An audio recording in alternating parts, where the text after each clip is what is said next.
Hello, Americans and Patriots, Christian brothers, sisters alike. Well, we did it. Let me correct myself. The Lord did it. He heard our prayers. We've had a strong remnant for years asking God to heal our country, asking God to rebuild this nation as it once was. And 3 nights ago on Tuesday, November 5th, technically Wednesday morning on the 6th, it was official.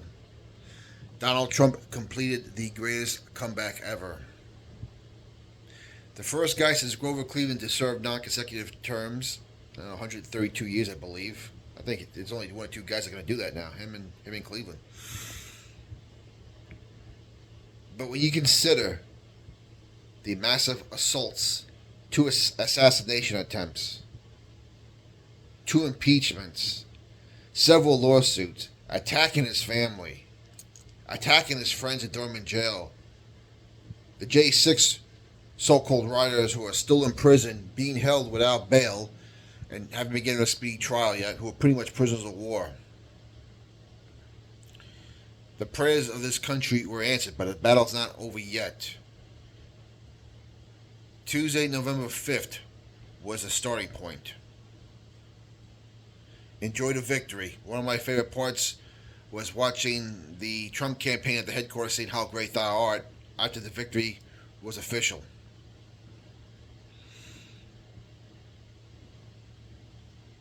But we have a lot of work to do. We have 4 years with Donald Trump, and we have a majority House, a majority Senate. Mike Johnson, he gets to deal with this time, and not the useless Paul Ryan. Mitch McConnell, say he'd step away, he better. If not, I'm sure Donald Trump will sick his teeth on him. Step aside, Mitch. We have the Supreme Court. And we have most of the state legislators now, as well as governors.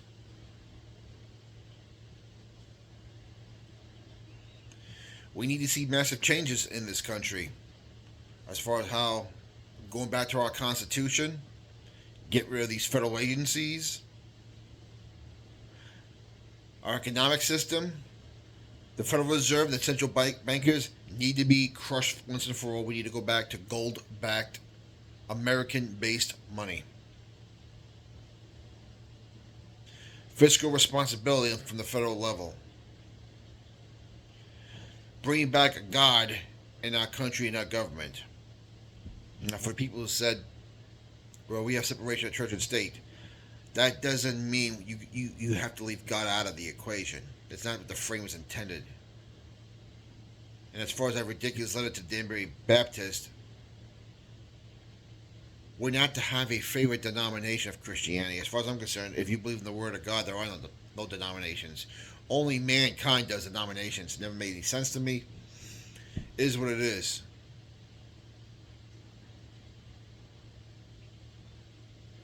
But we need to replace the Jehoshaphat statue and replace it with the cross and the Ten Commandments.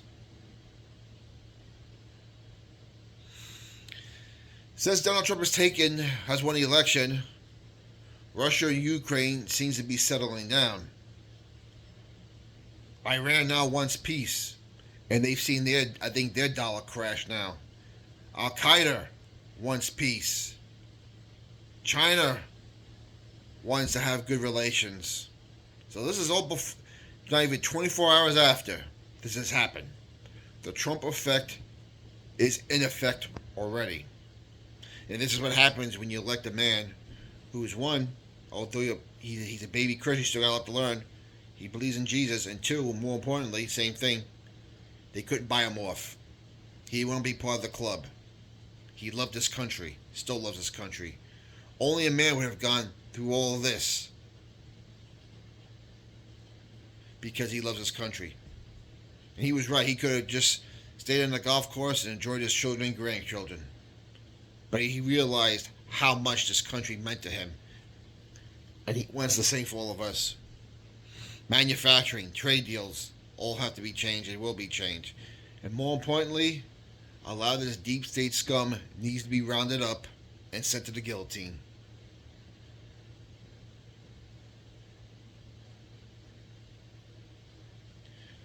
So keep the country in prayer. Keep Donald Trump in prayer. Continue to be praying for the protection for him and his family, as well as J.D. Vance, because they're not going to stop. All right, you got Rachel Madcow on MSNBC suggesting that Trump cheated to win the election. But if you notice, all the blue states that voted for Kamala, they have one thing in common: they don't have voter ID laws. And even though they won those states, there was a serious reduction in numbers for the Democrats in the blue states: New York, California, New Jersey. The only place you didn't see a reduction was, of course, Washington D.C. and probably Massachusetts. Everything else, all the other states have voter ID laws. You think this is a coincidence? Not at all. But they found a way to use the early voting system to their advantage. And it came back, as boomerangs always do, to bite the Democrats in the ass. And the one thing we still got to find out, and we know the answer to this already, but how is it that Joe Biden got 81 million votes, as Kamala Harris got, 66 million? Or something like that. There's a difference between 15 and 18 million voters from last time. Did they not show up?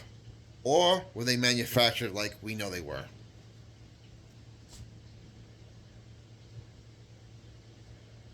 Comments down below. What's your opinion? Like to know. Keep the country in prayer. We'll talk to you later.